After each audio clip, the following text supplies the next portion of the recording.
পরে সাইদ ইবনে আব্দুর রহমান ডাক দাওয়ালে রে সালাবা অন্যায় করে থাকলে ভুল করে থাকলে আল্লাহ রব্বুল আলামিনের কাছে দোয়া কর, আল্লাহ রব্বুল আলামিনের কাছে তওবা কর, কারণ আল্লাহ হলেন গফুরুর রহিম, আল্লাহ তোর তওবা কবুল করবেন। এই কথা বলার পরে সাইদ ইবনে আব্দুর রহমান ডাক দাওয়ালে রে সালাবা চল আমার সঙ্গে চল, তোমাকে নিয়ে আমি মদিনা চলে যাব। তখন সালাবাতুল আনসারী রাদিয়াল্লাহু আনহু বলেন, না আমি এইভাবে যাব না, যদি আমাকে নিতে হয় তাহলে আমার দুইটা হাত গাড়ির মধ্যে এইভাবে বাঁধতে হবে, তার উপরে অপমানিত গোলামের নেই, আমাকে টেনে হেঁচড়ে নিতে হবে। সাইদ ইবনে আব্দুর রহমান সালাবাতুল আনসারী কথা শুনে তার কথা অনুযায়ী তার দুইটা হাত বাঁধলেন এবং তাকে টেনে হেঁচড়ে তার বাড়ির সামনে নিলেন। এমন সময় তার মেয়ে হামসানা রাদিয়াল্লাহু তাআলা আনহা, হামসানা রাদিয়াল্লাহু তাআলা আনহা রশিদ ধরে টানে আর বলে, আব্বা গো বয়স তো কম হয় নাই, চরিত্রকে এখনো পাল্টাই নাই। এই কথা বলার পরে রশিদ ধরে টানে আর এই কথা বলে সালাবাতুল আনসারী বলেন, রে ভাই সাইদ আমাকে নিয়ে আবু বকর সিদ্দিক রাদিয়াল্লাহু তাআলা আনহুর কাছে যাও, আমাকে নিয়ে আবু বকর সিদ্দিক রাদিয়াল্লাহু তাআলা আনহুর কাছে যাও। আমি আবু বকর সিদ্দিক রাদিয়াল্লাহু তাআলা আনহুকে বলবো আমার মতন গুনাহগারকে মহান আল্লাহ রব্বুল আলামিন মাফ করবেন কিনা।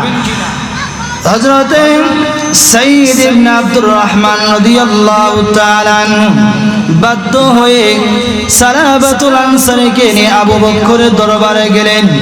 যাওয়ার পরে সমস্ত ঘটনা বিস্তারিতভাবে বললেন। আল্লাহ বলার পরে বলেন, আবু বকর সিদ্দিক রাদিয়াল্লাহু তাআলা আনহুর কাছে বললেন, রে আবু বকর আমি অন্যায় করে ফেলেছি, শয়তানের দুঃখার মধ্যে পড়ে আমার মতন গুনাহগারকে মহান আল্লাহ রব্বুল আলামিন মাফ করবেন কিনা। আবু বকর সিদ্দিক রাদিয়াল্লাহু তাআলা আনহু বলেন, সালাবারে মাফ করা না করা এটা আল্লাহর বিষয়, আমি জানি না, তুমি আমার দরবার থেকে চলে যাও। আবু বকর সিদ্দিক রাদিয়াল্লাহু তাআলা আনহু তাকে বের করে দিলেন। সালাবাতুল আনসারী রাদিয়াল্লাহু তাআলা আনহু সাইদ ইবনে আব্দুর রহমানকে বলেন, রে সাইদ আমাকে নিয়ে চলো ওমর রাদিয়াল্লাহু তাআলা আনহু, ওমর রাদিয়াল্লাহু তাআলা আনহুর দরবারে। আমি ওমরকে বলবো আমার মতন গুনাহগারকে মহান আল্লাহ রব্বুল আলামিন মাফ করবেন কিনা। ভাইয়েরা আমার, ওমর রাদিয়াল্লাহু তাআলা আনহুর তো রাগ আরো বেশি।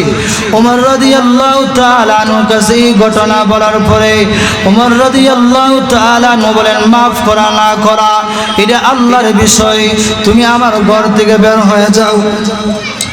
সালাবাতুল আনসারী রাদিয়াল্লাহু তাআলা আনহু বলেন, রে সাইয়্যিদ ইবনে আব্দুর রহমান আমাকে আবু বকর বিদায় করে দিয়েছে, আমি এখনো নৈরাশ হই না। আমাকে ওমর বিদায় করে দিয়েছে, আমি এখনো নৈরাশ হই না। কারণ কেন নৈরাশ হই না? আমার রব আমার আল্লাহ কোরআনের মধ্যে বলেছেন, ও আমার বান্দা বান্দিরা যত গুনাহ করো না কেন, যত অন্যায় করো না কেন, যত পাপাচার করো না কেন, আমি আল্লাহর রহমত থেকে নৈরাশ হয় না।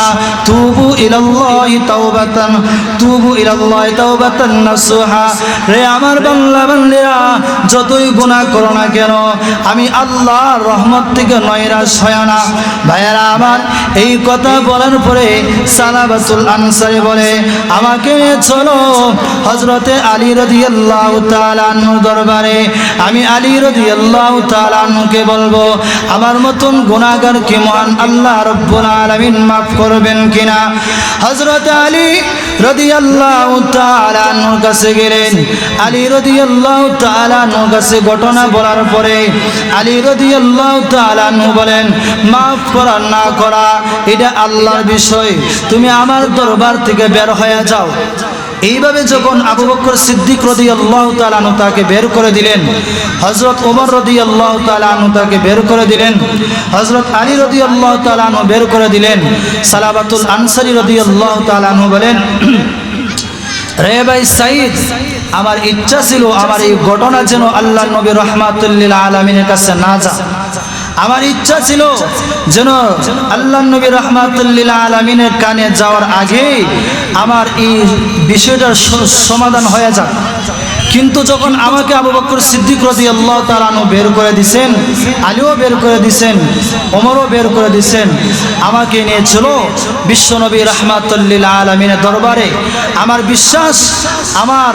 বিশ্বাস আল্লাহ নবী রাহমাতুল লিল আলামিন আমাকে বের করবেন না। ভাইয়েরা আমার, সাইদ ইবনে আব্দুর রহমান সালাবাতুল আনসারীকে নিয়ে আল্লাহ নবী রাহমাতুল লিল আলামিনের দরবারে গেলেন। দরবারে যাওয়ার পরে গিয়া বলেন, ওগো নবীজি, আমি শয়তানের ধোঁকার মধ্যে পড়ে, আমি শয়তানের প্ররোচনার মধ্যে পড়ে ভুল করে ফেলেছি। আমার মতন গুনাহগারকে আল্লাহ রব্বুল আলামিন মাফ করবেন কিনা? আল্লাহ নবী রাহমাতুল লিল আলামিন বলেন, সালাবারে, মাফ করা না করা এটা আল্লাহর বিষয়, কিন্তু আমার রাগ হয়, গুসা হয়। তুমি কেন তোমার ভাইয়ের আমানতটা নষ্ট করেছো? তুমি কেন তোমার ভাইয়ের আমানতটা নষ্ট করেছো? বিশ্বাসঘাতকতা কেন করেছো? তুমি আমার দরবার থেকে বের হয়ে যাও। আল্লাহ নবী রাহমাতুল লিল আলামিন যখন সালাবাকে বিদায় করে দিলেন, সালাবাতুল আনসারী রাদিয়াল্লাহু তাআলা আনহু বলেন, রে ভাই সাইদ, আমার রশিদা ছেড়ে দাও। আমার এই চেহারাটার কাউকে দেখাইব না, মদিনার কাউকে দেখাইব না। ওই সময় তারে মেয়ে খামসানা রাদিয়াল্লাহু তাআলা আনহা বলেন, আব্বা গো, আমি ঘুরে ঘুরে দেখেছি তোমার প্রতি আবু বকর সিদ্দিক নারাজ, ওমর রাদিয়াল্লাহু তাআলা আনহু নারাজ, আলী রাদিয়াল্লাহু তাআলা আনহু নারাজ, এমনকি বিশ্ব নবী রাহমাতুল লিল আলামিন নারাজ।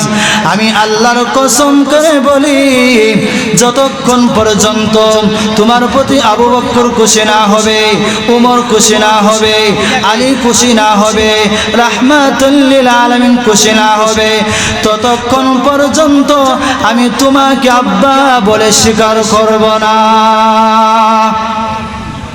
যদি কষ্টের মধ্যে আপনার মেয়ে এই সমস্ত কথা বলে, তাহলে কি কষ্ট কমবে না কষ্ট আরো বাড়বে? কষ্ট আরো বাড়বে। এই সময় বাবা সালাবাতুল আনসারী রাদিয়াল্লাহু তাআলা আনহু চোখের পানি ফেলে কান্নাকাটি শুরু করলেন, আল্লাহ, আমার মতন কি গুনাহগার আর কেউ নাই? বিশ্বনবী রাহমাতুল লিল আলামিন আমাকে করে দিছে বিদায়, তবে আমি তারপরও নৈরাশ হই না। আমি জানি তুমি আমাকে মাফ করবাই, কারণ ছোটবেলা দেখছি আব্বার কাছে দুষ্টামি করলে, আব্বার কাছে বিচার গেলে, তখন আব্বা আমাকে বাড়িতে